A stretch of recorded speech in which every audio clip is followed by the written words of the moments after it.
We can say hooray, or what do we say? 1 month after the selection panel began interviewing applicants eyeing to be commissioners at the Independent Electoral and Boundaries Commission IEBC.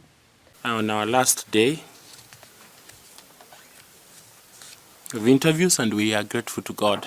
The panel concluded its work on Friday with 3 candidates being grilled on their plans to ensure smooth and fair polls on the final day. There is a risk of interference. It do happen. Interference from outside,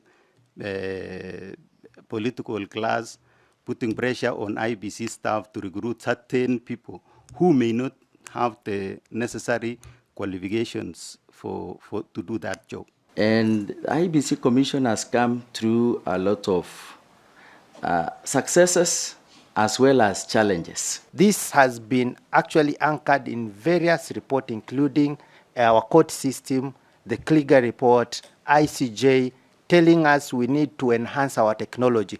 The Nelson Makanda-led team that is now expected to retreat and compile the final list of successful applicants say they interviewed a total of 111 candidates of the 116 who were shortlisted. 4 of those shortlisted opted out of the interviews. Of the 107 were interviewed for the post of commissioners, while 11 were interviewed for the post of chairperson. The panel is now expected to shortlist 11 successful applicants and forward the list to President William Ruto on or before the 12th of May for nomination. In the final list of 11, 2 of them will be candidates interviewed for the post of chair.